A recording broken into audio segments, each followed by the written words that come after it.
রাঙার কথা শুনে খুশি হয়ে গেল একলব্য, ভয় পেয়ে গেল বিন্দা। হ্যাঁ বন্ধুরা, এমনটাই দেখা যাবে। তাই সম্পূর্ণ জানতে ভিডিওটিতে লাইক দিয়ে চ্যানেলটি সাবস্ক্রাইব করে দেখতে থাকুন। গল্পের শুরুতেই দেখা যাবে রাঙামতিরা নিজেদের ক্যাম্পে ফিরে আসে। তখনই কবিতা বড় স্যারকে ফোন করে। তখন স্যারকে ফোন করে বলে, স্যার, এই টিমের লিডার হলাম আমি।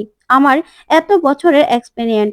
আর রাঙামতি রাঙামতি দুদিন ধরে এসে যদি সবকিছু এইভাবে এভাবে নষ্ট করার চেষ্টা করে, তাহলে কিন্তু আমি আর ঠিকঠাক মতো কাজ করতে পারবো না। আমি হলাম এই টিমের লিডার, তাই আমার কথা কিন্তু রাঙামতিকে মানতেই হবে। ও আজকে যে কাজটা করেছে, তার জন্য কিন্তু কোনো রকম ও বিপদে পড়লে সামনে থেকে আমি এর দায়ভার একদম নেব না। ওকে কে বলেছিল তীর ধনুক নিয়ে এইভাবে লড়াই করতে? এই জঙ্গলে বন্দুক ছাড়া কাজ হয় না। তীর ধনুক নিয়ে এইভাবে লড়াই করা যায় না স্যার। তখনই স্যার এই কথা শুনে বলে, আচ্ছা রাঙামতিকে দাও, ফোনটা দাও, কথা বলছি। তখনই কবিতা রাঙাকে ফোনটা দিলেই রাঙা বলে, হ্যাঁ স্যার বল। তখনই স্যার বলে, দেখো রাঙামতি, তুমি তো সবেমাত্র গিয়েছো, তাই তুমি 2-3 দিন একটু বুঝে নাও সবটা। আর কবিতা এত বছর ধরে ওখানে আছে, ও কিন্তু খুবই অভিজ্ঞ। ও তোমাদের টিম লিডার। ওর কথাগুলো তোমাকে মানতে হবে, আর ওর কথা শুনে চলো, তাহলে ভালো হবে। তখন রাঙা বলে, হ্যাঁ রে স্যার, ওকে আমি কেন মানবো না বলতো? ও তো আমাদের টিম লিডার। আর তাছাড়া ও সবকিছু জানে, আমি তো আর কিছু জানি না। কিন্তু আমার মনে হলো যে ওদের সঙ্গে তীর ধনুক নিয়ে লড়াই করাটাই উচিত হবে, কারণ বন্দুকের শব্দে ওরা পালিয়ে যেতে পারে। তাই আমি তীর ধনুক নিয়ে লড়াইটা করেছি। আর তার জন্যই তো এত এত কোটি টাকার ওই হাতির দাঁতগুলো উদ্ধার করতে পেরেছি স্যার, আমার জন্যই। ওইদিকে দেখা যাবে সভ্য বিন্দাকে খাবার দিয়ে গিয়ে সেখান থেকে চলে যায়। তখন বিন্দা প্রচন্ড ভাবে রেগে যায় আর বলে, 2 দিন ধরে বউ চলে গেছে, আর তার মধ্যে অসহায় মহিলা পেয়ে তার প্রতি একদম দরদ উতলে পড়ছে, তাই না? ইশারা দিলে একদম গলে পড়ে যাবে। দাঁড়াও সভ্য, তোমার অবস্থা আমি দেখাচ্ছি। আর রাঙামতি, তুই কি ভেবেছিস এই বিন্দার ছায়া এই বাড়ির উপর থেকে চলে গেছে? না, এই বিন্দা কোনোদিনও এই বাড়ির লোকগুলোকে ক্ষমা করবে না। আর এই বিন্দা দেখ এবার কি করে। ঠিক সময় না এই বাড়িতে আমি ঢুকে পড়েছি। তুই যাই ভাবিস না কেন রাঙা, তোর ব্যবস্থা তো এবার স্যাম করে দেবে। আর এই বাড়ির সবার ব্যবস্থা আমি করব। কালকে ওই সভ্যকে বুঝিয়ে দেব আমি কি জিনিস। তখন এই বলে বিন্দা রেগে যায়। ওইদিকে স্যার রাঙাকে বলে, হ্যাঁ রাঙা, তা তুমি ঠিক বলেছো। তোমার জন্যই 200 কোটি টাকার জিনিসপত্র আমরা ধরতে পেরেছি।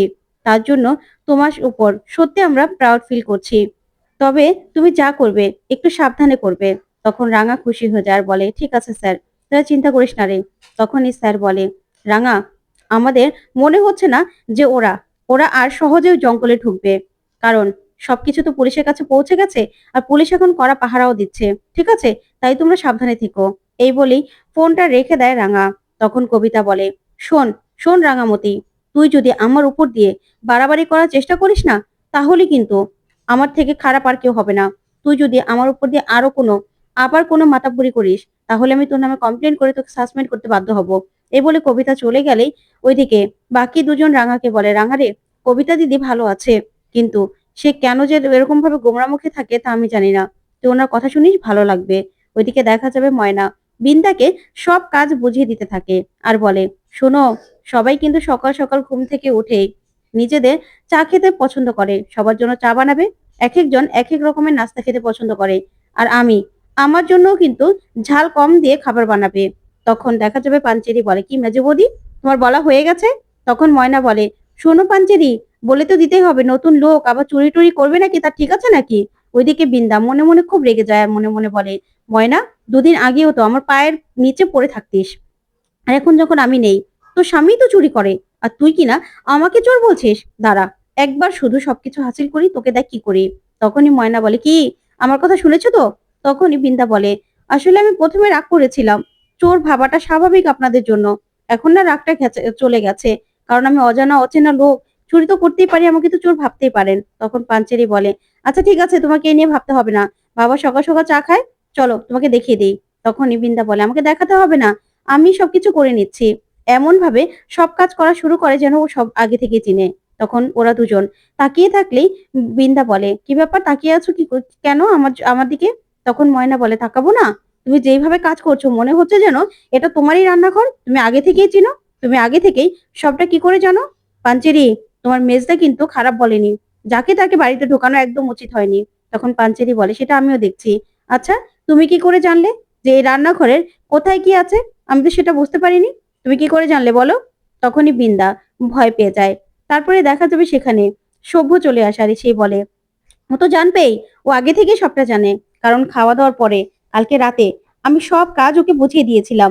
না হলে কাজগুলো করবে কি করে বলতো? আমি রাতে এসে সবটা দেখিয়ে দিয়েছি। তখন ময়না এই কথা শুনে চমকে যায়। তখনই বৃন্দা মনে মনে বলে, যাক, আমাকে চেনাবে তুমি সভ্য? আমি তো সবকিছু আগে থেকেই জানি। তবে তুমি কথাটা বলে ভালো করেছো। তখনই বৃন্দা বলে, হ্যাঁ গো, আমি তো আগে থেকে সবটা জেনে নিয়েছি। না হলে সকাল থেকে কাজটা করতাম কি করে? তখন পাঞ্চেরি বলে, আচ্ছা ঠিক আছে, হয়েছে হয়েছে। এবার তোমার কাজ তুমি করো। বড়দা, তুই করেছিস তো? বলে দিয়েছিস তো? এতেই হবে। কিন্তু বাকিটা না আমরা বুঝে নেব। বুঝতে পেরেছিস? তোকে না এই নিয়ে আর ভাবতে হবে না। তখনই সভ্য বলে, মানে? তখন পাঞ্চেরি বলে, শোন বড়দা, তুই না খুব সহজ সরল। মানুষকে সহজে বিশ্বাস করে ফেলিস। কিন্তু মানুষকে সহজে বিশ্বাস করা একদম উচিত হবে না। তুই না এই ব্যাপারে আর কোন রকম কোনো নাক গলাবি না। তখনই সভ্য বলে, ঠিক আছে। ওইদিকে একলব্য আসে। এসেই বলে, পাঞ্চেরি, আমি বেরোচ্ছি। তখনই পাঞ্চেরি বলে, আমার ভাই বেরোবে? ওই জন্য নাস্তা বানাও। তখনই একলব্যকে রাঙা ফোন করে। তখন একলব্য বলে, হ্যালো। তখন রাঙা ফোনটা ধরেই বলে, উড়ানবাবু, তুই আমাকে ফোন করেছিলি? তখনই একলব্য বলে, হ্যাঁ রাঙা, তোমাকে আমি ফোন করেছিলাম। তখন রাঙা বলে, কেন? তুই আমার খবরটা নিতে চেয়েছিলি, তাই তো? তখনই একলব্য বলে, রাঙামতি, না, আসলে আমি তোমাকে নিয়ে না খারাপ একটা স্বপ্ন দেখেছিলাম। তুমি ঠিক আছো তো? তার জন্যই তোমাকে আমি ফোন করেছিলাম যে তুমি ঠিক আছো কিনা সেটা জানার জন্য। তুমি ভালো আছো তো? তুমি কোনো রকম কোনো বিপদে পড়ো না রাঙা। কিছু হলে আমাকে বলো। আমাকে বলো তুমি। তখনই রাঙা বলে, না রে উড়ানবাবু, আমি ঠিক আছি। তোরা না ঠিক থাকিস। আর তাছাড়া আমি তো জঙ্গলে আছি রে। আমি যেখানে সারা জীবন থাকতে চেয়েছি। আমার এই জঙ্গলে কোনো সমস্যা হচ্ছে না। আমার তো সমস্যা হয়েছিল ওই কলকাতা শহরে, যেখানে সবাই অচেনা। আমার জন্য সেখানেই দম আটকে ছিল। এখন তো আমি আমার নিজের জায়গায় চলে এসেছি। এখন আমার কোনো সমস্যা হবে না। আমি এখানে ভালোই থাকবো। আমার জন্য তুই চিন্তা করিস না রে। তুই তোর নিজের মতো করে নিজের জীবনটা গুছিয়ে নে। আমি তো চলে এসেছি। তখন একলব্য বলে, শোনো রাঙামতি, তুমি না একদম বাজে কথা বলো না। বুঝতে পেরেছো?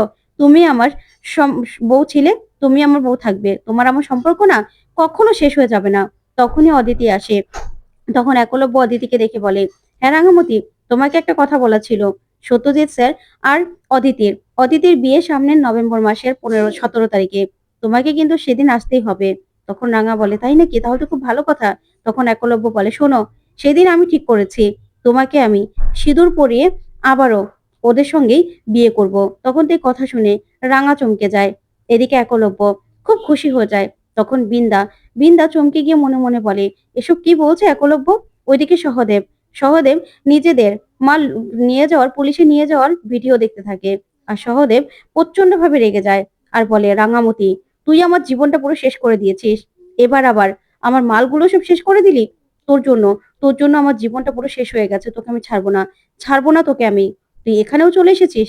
এখানে যখন তোকে আমি একবার খুঁজে পেয়েছি না, এবার দেখ, এবার দেখ তোর কি অবস্থা করি আমি। তুই এতগুলো হাতির দাঁত, তারপরে সবকিছু আমার থেকে কেড়ে নিয়েছিস। আমার ব্যবসা বন্ধ করার ব্যবস্থা করেছিস, তাই তো? তখনই সহদেবের লোক আসে। সে বলে, স্যার, আমাদের বিগ বস আসছে। আপনার কথা জিজ্ঞাসা করেছিল। সে নিশ্চয়ই এতক্ষণে বেরিয়েও পড়েছে। তাই আপনাকে এখান থেকে কোথাও কোথাও যেতে বারণ করেছে। পুলিশ আপনাকে খুঁজছে। বুঝতে পেরেছেন? ঠিক তখনই স্যাম আসে সহদেবের সঙ্গে দেখা করতে। কারণ স্যামই বিগ বস। তখনই স্যাম এসে বলে, কি সহদেব, খুব বড় বড় কথা বলেছিলে। তুমি নাকি এই পারো সেই পারো। তাহলে আমার এই যে এতগুলো টাকার মাল পুলিশে ধরে নিয়ে গেল, এবার আমি আমার ডিলারদের কি জবাব দেব? কি জবাব দেব? তখন সহদেব বলে, স্যার আমি দেখছি। তখনই স্যাম বলে, আর কিচ্ছু করতে পারবে না তুমি। কারণ ওই মালগুলো না পুলিশ নিয়ে গেছে। তুমি আর সেগুলো উদ্ধার করতে পারবে না। তবে এক সপ্তাহের মধ্যে আমার মাল তুমি আবারও আমাকে দেবে। আমার জন্য যেই বাঘের চামড়া আর হাতির দাঁতগুলো রেখেছিলে, সেগুলো সেগুলো এখন আমি কি করব? কি করে লসটা পোষাবো বলো তো? তাই সবকিছু তোমাকে আবার করতে হবে। আর রাঙামতির কি ব্যবস্থা করলে তুমি? তখন সহদেব বলে, স্যার, ওই রাঙামতির ব্যবস্থা আমি করছি। আপনি চিন্তা করবেন না। রাঙাকে এবার এমন অবস্থা করব না যে রাঙা সারা জীবন মনে রাখবে। ও যে হাত দিয়ে আমার সবকিছু নিয়ে গেছে, সেই হাত আমি ওর কেটে ফেলবো। আমার সব প্ল্যান রেডি। তখন তো স্যাম এই কথা শুনে খুশি হয়ে যায়। ওইদিকে একলব্য রাঙাকে বলে, শোনো, আমি যেটা বলেছি সেটা মনে রাখবে। তোমাকে কিন্তু অদিতির বিয়েতে আসতেই হবে। তখনই অদিতি ফোনটা নিয়ে নেয় আর বলে, শোনো রাঙা, আমার বিয়ে, তাই তোমাকে কিন্তু আমার বিয়েতে থাকতেই হবে। বুঝতে পেরেছো? তখন রাঙা বলে, হ্যাঁ রে সর্দি ভাই, আমি থাকবো। আমি না খুব খুশি হয়েছি। তোমার তোমার আর সত্যজিৎ স্যারের বিয়ে। তখন অদিতি বলে, হ্যাঁ, তোমার সত্যজিৎ স্যারও না চলে এসেছে। তুমি তুমি আসবে কিন্তু। ওইদিকে বৃন্দা মনে মনে বলে, ভালোই তো সবটা এগিয়েছো। এখানে বিয়ের তোড়জোড় চলছে, আবার একলব্য রাঙাকে বিয়ে করবে।